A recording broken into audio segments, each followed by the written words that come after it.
Today, value and performance meet with the Hisense U7N ULED Mini LED. Up next. I've seen things you people wouldn't believe.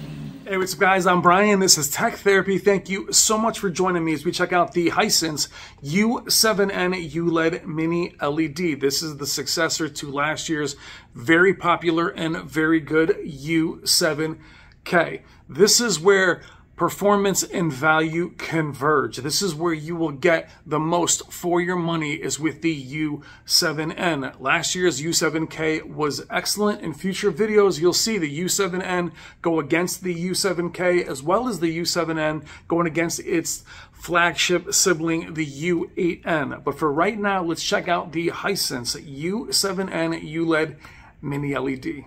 Thank you so much for watching.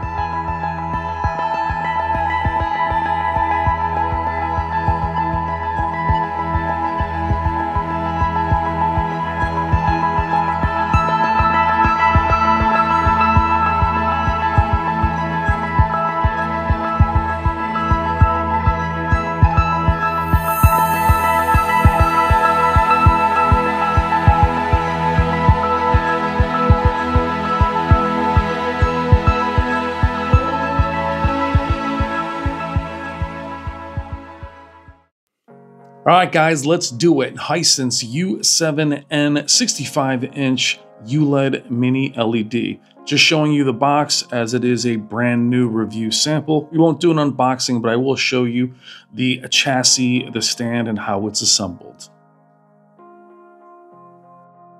In the box, you have the stand assembly, a detachable power cable, a backlit remote. Showing you the back of the U7N, you can see the subwoofer here, much like last year's U7K. And this year's U8N, you have excellent sound. A lot of sound options, we'll go through that throughout the video. Also looking at the LAN digital out USBs, you have 4 HDMI, 2 HDMI are HDMI 2.1, 4K, 144 Hertz. What I also love about Hisense is not using the HDMI 2.1 inputs for eARC. That is for HDMI 1. Here we are looking at the back of the U8N, so you can see the differences between the higher end U8N and the tier below it, U7N. The subwoofer's in a different place, got a more premium and beefier back. However, on its own, the U7N does look more premium, a little more premium than last year's U7K, different stand.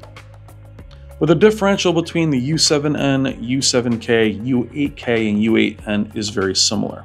You see where the stands go in, but we do have a different stand this year. Instead of two separate legs with two separate positions, you have the two stands that create one.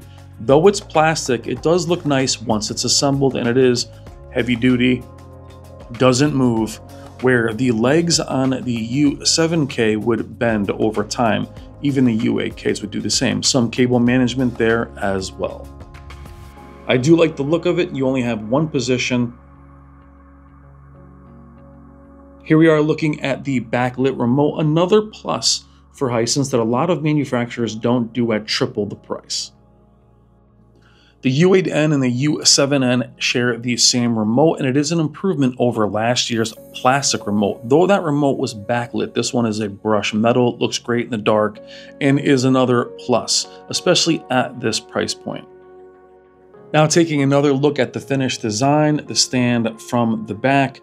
Though it doesn't go as high as the second position, I do like the way it looks. This is the metal stand on the U8N versus the more plastic stand on the U7N. However, unless you reach out and touch it, it looks pretty similar, in fact. Get that plastic off so you can actually see how it looks in my environment. Now, the detachable power cable on the U7N is the smaller one versus the U8N has the more beefy, probably power supply and a detachable power cord. Familiar with Google, I'm not going to spend a lot of time on the operating system. Either you like it or you don't. It is pretty quick. It moves around. We don't need to spend any real time on the setup. If you're familiar with it, you've seen it before, it's fine. If you like it, I don't really love any of them, in fact, but it's here. It does the job. Now I'm showing you the image out of the box. It does ship in an energy saving mode, which actually doesn't look bad at all. It is very similar to their filmmaker mode. We will leave it in here for the first couple demos.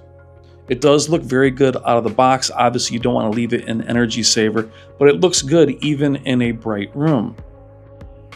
Now, I do like the design of the U7N. The bezels aren't the smallest for a mini LED, but they're not bad. And I do like the minimal badging. I also like the stand. The stand has almost an aggressive look to it as it goes out wide and it goes narrow. It's wider than the stand on the U8N. Again, it's plastic, but I do like that aggressive look. I like that it's all black. And there again is the U8N for reference. It's a metal stand, but it sits quite a bit lower. Again, only one position for each one. You can also see the look of it in a very bright room in my own environment, and it looks great. Especially again at this price point. Now moving into our first demos, we are now in a completely dark room. We are in HDR Theater, which is my favorite preset in all of the Hisense TVs that I have tested, including the UX. We'll move back into a bright room momentarily. I'll also go through the settings and show you the different ways to change the image and the settings. Very important to be able to change the image per preset and have flexibility of image. Now, why I keep mentioning for the money, Hisense is badly wanting to shed that value moniker that has followed them, but you cannot deny the affordability and the value of their TVs, regardless of how high-end the image quality is. It really is gorgeous image quality and full array local dimming, Dolby Vision, HDR10+, 144 Hertz, 240 Hertz for 1080p, gaming features. There is just a lot for not a lot of money. So I'll keep saying value as we go through the settings. Again, this is my favorite preset, HDR Theater. I will show you later that you have a theater day for SDR. But forgive me for saying value, it just is that good in terms of what it costs, especially if you want to purchase a larger U7N versus a smaller U8N. I'll see a comparison, or I should say I'll show you a comparison probably next week of these two TVs going head to head. There's a short on the channel right now of them competing.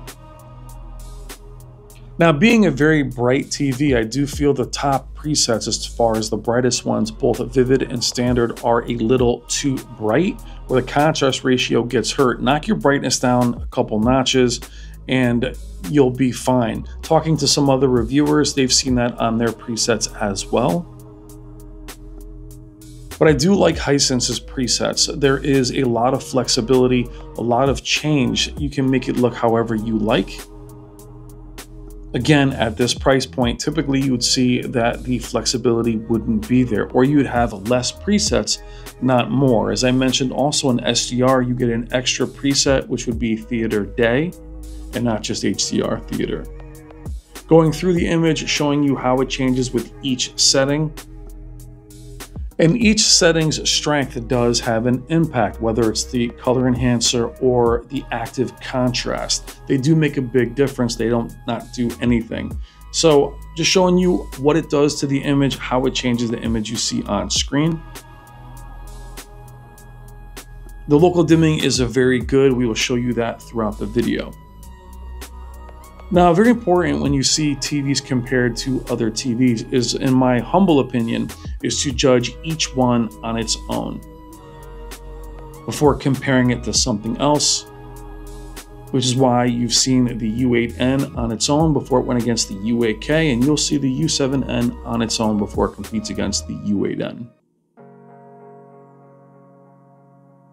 And you have a lot of motion settings, a lot of ability to do back frame insertion, whether you like that or not, it is here.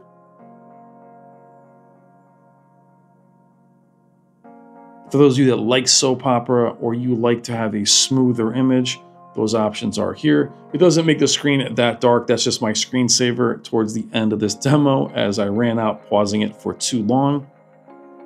But we'll run through these settings again in a brighter image, one with a bit more color. But I love being able to show the differences of the image. I don't like to stay with filmmaker mode or something super bright. Your TV is your TV. I want you to be able to see it as much as possible. And though these videos are long, the point is I'm barely in them. I want you to see the TV for the entire runtime if possible. Not just me standing in front of it and talking. No one wants to see that. But I do like the image and I do like how you can change it to however you like. Now this is a punishing demo from our good friend Jennifer Gala, and the U7N does excellent. The blooming is minimal. You don't really see it at all in the beginning of this demo. You will see some trailing as it gets a little bit closer, not really in this shot, a little bit in the background. What makes this hard is the movement, how quick they are moving. And I would say it has better shadow detail than the U8N. The U8N's blacks are much better, but it can crush at times. You see a little bit of haloing there, but otherwise local dimming is fantastic. And versus haloing, it might lift things a bit, but very impressed. Now showing you the vibrancy and the color. And the processing is much better. The whites, the detail, there isn't any real aliasing on the hair. Blues are beautiful, and actually mine is very clean. Screen uniformity is very good on my U7N. And there wasn't a lot to do with the colors. The colors looked very good. Even at the more vibrant presets, they look nice. Now for me, the theater HDR preset was my favorite, and it's kind of where we stayed for a lot of the video, though I will show you how it changes here on our next clip, which is Jen's black bar torture test. The key here is with that aggressive aspect ratio is to also go through the presets. There's no dimming of the camera. You can just go through even the more aggressive presets. You can also get a chance to see the glare behind me. It's not exactly a glossy screen. It does look a little bit of diffused. You can tell whether you like it or not. It doesn't look cheap at all, though I like a glossier panel myself. Black bars look great. And we'll move off angle to take a look at them.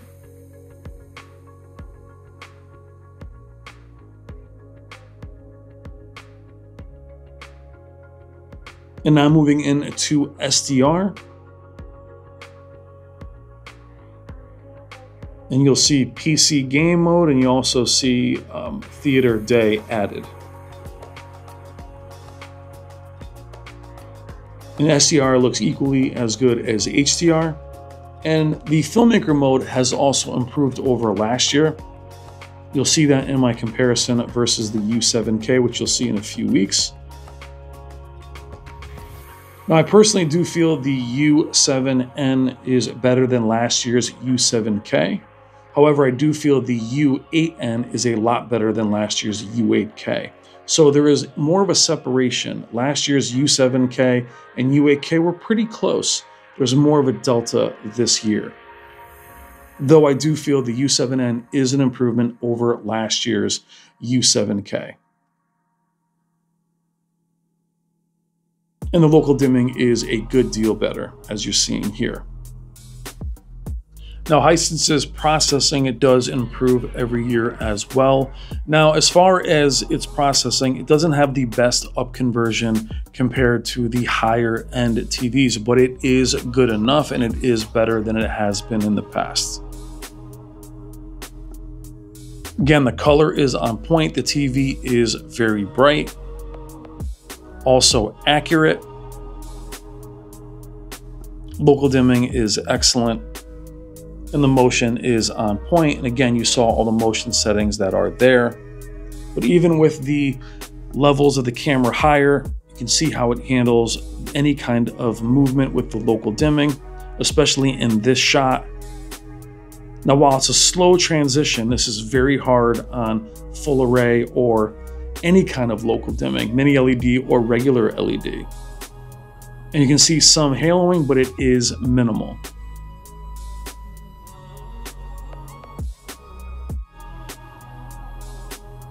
Very impressive. Again, brutal demo right there.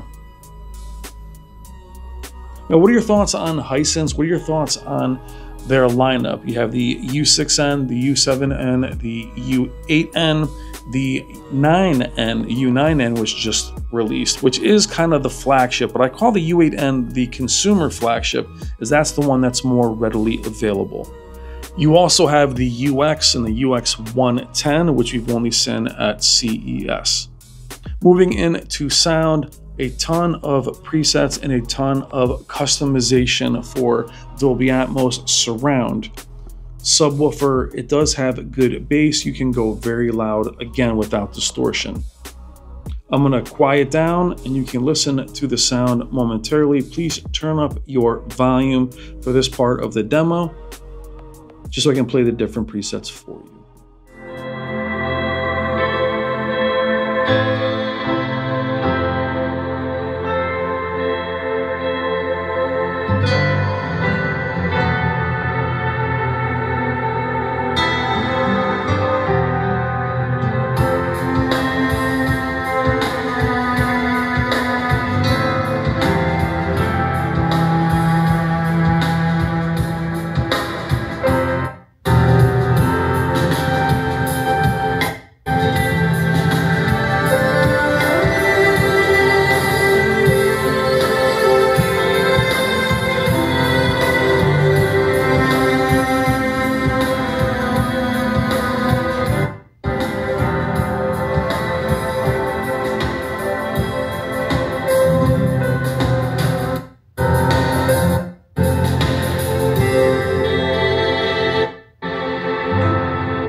Now taking a moment to show you the presets within each format, being HDR10+.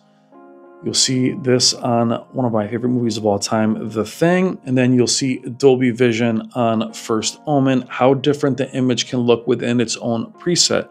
Important for HDR10+ and Dolby Vision to have more than just one preset within that format, as they can gray out the other settings. So I'm glad to see them have more presets per format this year. It is welcomed, as I mentioned, HDR10+ and Dolby Vision will lock you out of the customization that you're used to in regular HDR. Now moving into gaming, the U7N is an absolute beast. Here we'll be looking at the PS5, but we do have on PC 144 Hz as well as 240 Hz at 1080p. We'll show you the game bar, which has become something everyone has at this point. Hisense is one of the first to adapt to it. For those of you that are used to this, you can see it. You do have a frame counter at the bottom, but you do have this sub menu now where you can change the different genre of settings. Here you have your standard. You have Black Myth Wukong, which we'll show you in a minute on PC. But it's welcome to also have these different presets to go through, as the input lag will still be very low and you're not stuck with just one game mode. And I do feel like the game mode looks better this year. Perhaps not as clear as the higher end TVs on the market, but you get so much value as well as functionality. Now on console, 144 Hz is not necessary, so if you're going to go in and choose that, I wouldn't choose that or the 144 Hz boost. Leave it at 120. but it does look very good. Looking at Ghost of Tsushima, shadow detail again being a strength of the U7N. The game mode is also very bright. Checking out Wipeout, a classic HDR title. Excellent gaming TV all around. As I mentioned, not even the HDMI 2.1s are being used as eARC. While you only have 2, they're capable again of 144, and they're not the eARC. That would be HDMI 1. So that's excellent to have that. Checking out some SDR. Brightness doesn't seem to drop much at all. Looks equally good. Now again, at this price point, you'll see yourself with other manufacturers be stuck at 60 Hertz, let alone having 144 Hertz. As we're going to move into the NVIDIA control panel on PC, it will ship at 4K 60, regardless of what your Windows will set it as. You need to go in to your control panel, go into your PC settings, pick 4K, and then 144 is there. Helpful tip is make sure that you don't have a frame cap on either your AMD or NVIDIA control panel. And there it is, 144. And on Doom 2016, get up around 200 frames per second max. This is a 4090.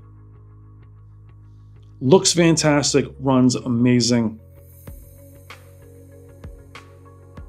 And not to beat a dead horse, but for this money, especially as you get to the larger sizes, that's where you say to yourself, do I get a Hisense at say 75 inches versus a 55-inch OLED from another manufacturer? That's the math you have to do. How much more TV do you get for very good picture quality and a ton of functionality? Great sound, backlit remote, ton of gaming features on both console and PC. Now 144 Hertz is very hard to run, so obviously I'm playing older games that don't require DLSS or anything like that. I want to be able to show you a clean image as I can. Now the U7N is just very hard to beat at this price point. As I mentioned, full array local dimming, quantum dots, 2 HDMI 2.1 capable of 144 Hertz, 4K, great sound, backlit remote, very good build quality, Dolby Vision, HDR10 Plus, very vibrant, accurate out of the box, great colors. And now we're going to move into Black Myth Wukong, which has its own setting, which was hysterical because when I checked out the U8N, I didn't even know what that game was.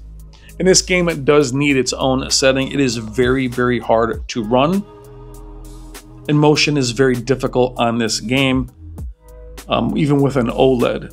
I'm not sure what the setting from them does, but it does improve it a bit. Again, it is a very hard game to run. If you see a lot of blurring on Black Myth Wukong or artifacting, it has that kind of inadvertently anyway, and regardless of what TV you're on.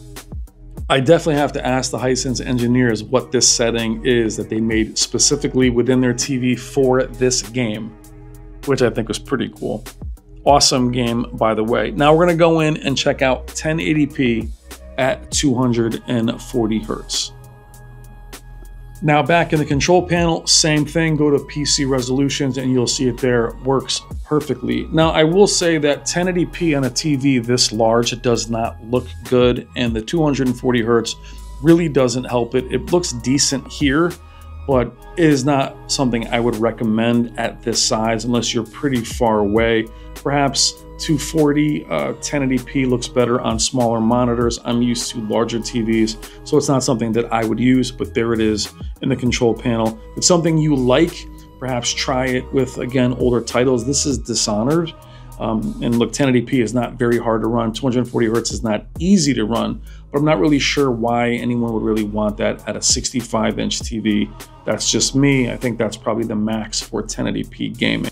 But still amazing that it's here and that it functions as advertised. Now the U7N is very easy to recommend. The value is off the charts for what you get. As I mentioned, Dolby Vision, HDR10 Plus, full array local dimming, great sound, backlit remote, very good build quality. It does look good in any room. Processing is better than it was, but at this price point, it's better than expected. Bright, vibrant, excellent local dimming. ton of gaming options. Very little to complain about, again, at this price point. And also, the U7N is there if you want to step up, which you'll see again in a moment. You'll see them compete against each other in the next Hisense video. I'm Brian from Brian's Tech Therapy. Thank you so much for watching. Please consider liking and subscribing. The U7N is a winner. Have a great night. Have a great day. Love you guys. Take care.